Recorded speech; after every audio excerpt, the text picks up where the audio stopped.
The thing you have to understand here is the Ravens are weird. Like, when you play the Ravens, and then you go and you play everyone else. Because that offense is goofy. It's like preparing for a game in college football. And you saw there was that one play with Lawrence Guy. I think the broadcast did a really nice job of highlighting it. It was sort of assignment football. You got a linebacker on the quarterback. You have another linebacker who's supposed to get the handoff.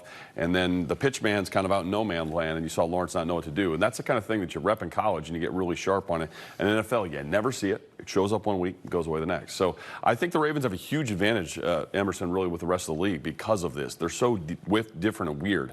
I think if you played that 16 weeks in a row, you'd figure it out 3 weeks in, and it wouldn't be a problem. You go through this virtually every season, sometimes more often than not. And part of it is just sometimes outside the locker expectations relative to your own.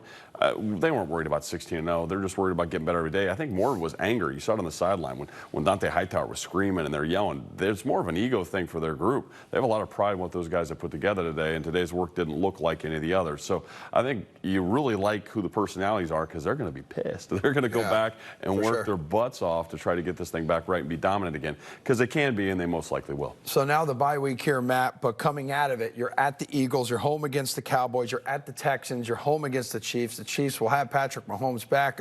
3 out of these 4 games also against mobile quarterbacks. What are we going to learn about the Patriots here after the bye week during this 1-month stretch? I say, like, when you say mobile quarterbacks, that's like saying cars and then having Ferraris and Yugos and, come on. Like, Wentz is mobile-ish. I'm making fun of your point, but I think that's, Thanks, keep making fun of my point. I think it's a good point. I think it's important here because Deshaun Watson moves close, but Jackson still has a little bit more escapability. Obviously, Mahomes, he's on a different tier. I'm just saying these other guys can kind of create plays as well with their feet. They've also had Josh Allen, who ran really well, and that wasn't a problem at all. So I think it's not that it's mobile, it's that it's Lamar. So Lamar is different. Mahomes, he's got to get himself back in healthy, so I wouldn't worry about that one quite yet. But I would say that looking down the road, if you had this running game first, but a guy that can pull it out and really hurt you, Deshaun Watson would be that guy. I think Deshaun Watson's another level above Lamar because he's a real deal passer in all facets of the game. So, again, as they mentioned, you've got a lot of stuff to change. They'll toggle some stuff. That's the cool part about football. You'll look at a play sheet that happened back in September, October, November,